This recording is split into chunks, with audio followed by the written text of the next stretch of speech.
अपने home town player के लिए जो आपने घनघोर तालियां बजाई, ये जब तक पीछे वाले भी नहीं बजाएंगे मैं ऐसे ही खड़ा रहने वाला हूं। होम टाउन का बैट्समैन जब क्रिकेट के मैदान पर उतरता है तो शोर मचाया जाता है। एक बार बोल के बता दे आईपी एक्सटेंशन हिप हिप, लगना चाहिए उत्सव मना रहे हिप हिप। और दिवाली तो उत्सव का, दिवाली का उत्सव, और उत्सव वो उत्सव क्या जिसमें कोलाहल ना हो। और शायद इसी कोलाहल के लिए हमारे बुजुर्गों ने इस उत्सव में पटाखे जोड़े। एक बार पटाखों के जैसी तालियां फोड़नी चाहिए।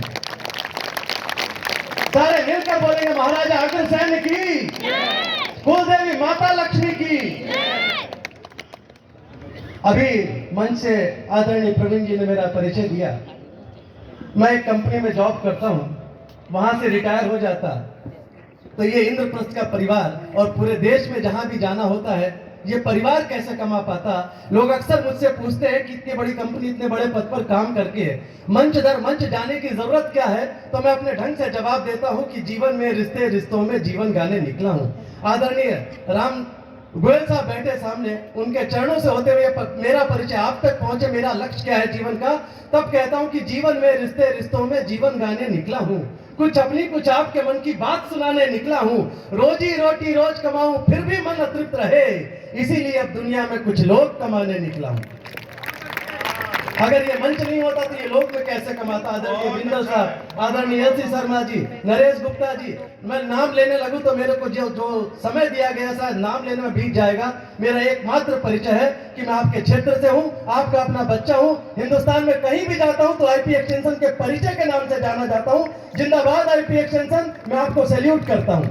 चार पंक्तियां इस उत्सव के नाम पढ़ता हूं कि जो अपने संग होते हैं सुखी संसार लगता है, जो अपने संग होते हैं सुखी संसार लगता है। कोई जो बोल दे हंसकर वही उपहार लगता है, किसी की आंख में आंसू नहीं देना मेरे दाता, जो पल खुशियों भरा बीते वही त्योहार लगता है। अभी भी कुछ हाथ खामोश है, मैं चाहता हूं वो भी मेरे साथ जुड़े। अपने परिचय में चार और पंक्तियां कहता हूं और कोशिश करता हूं कि वो हाथ जो अब तक बंद है वो भी मुझे आशीर्वाद देने के लिए उठेंगे कि सुना था मैंने बचपन में भला कीजिए भला होगा। राजेश अग्रवाल, मैं अपना परिचय खुद दूं तो क्या दूंगा कि सुना था मैंने बचपन में भला कीजिए भला होगा, कहा ये जिसने उसको भी मुकद्दर ने छला होगा, और जमाना आज जिनके नाम की देता मिसालें हैं, कभी वो भी जमीन पर लड़खड़ा कर ही चला होगा।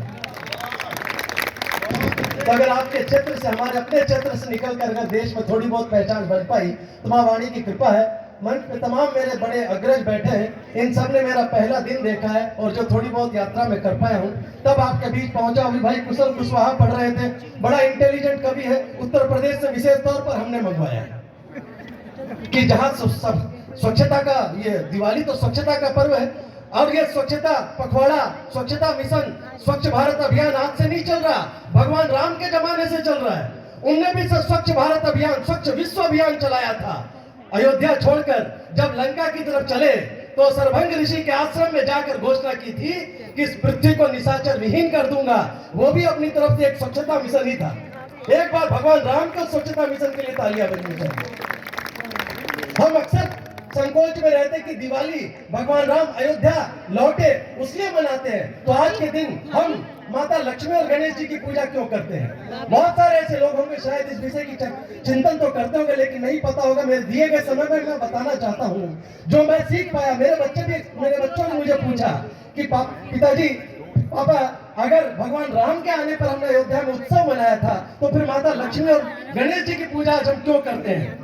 त्रेता युग से पहले आता था सतयुग। सतयुग में सागर मंथन के 8वें रत्न के रूप में माता लक्ष्मी प्रकट होती है। माता लक्ष्मी प्रकट होती है, भगवान विष्णु उनका वरण करते हैं। भगवान विष्णु उनको धन धान्य की देवी, ब्रह्मांड की संपदा का पद सौंपते हैं और उनके सहयोग में यक्षराज कुबेर की ड्यूटी लगाई जाती है। लेकिन कुबेर जी भी उतने ही कंजूस थे जितने एलसी शर्मा जी।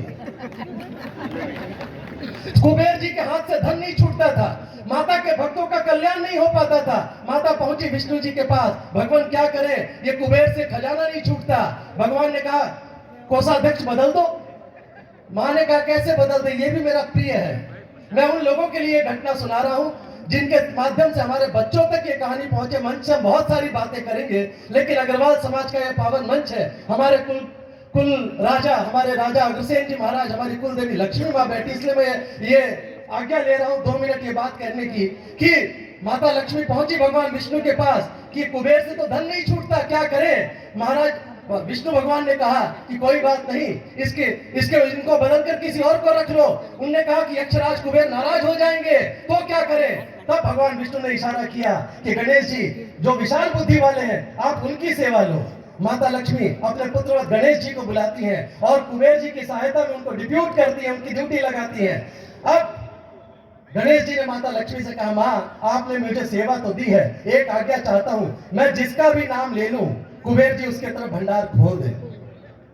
अब आज हमारे समाज में जो इस संस्था के जो हमारे कोषाध्यक्ष है, आप थोड़ी देर के लिए उनको कुबेर समझ लें और संजय कटीरी को गणेश जी समझ लें। एक बार दोनों के लिए तालियां बजा दे। तब भगवान गणेश, जो भी भगवान गणेश की आराधना करते थे, कुबेर जी को उनका खजाना लुटाना पड़ता था।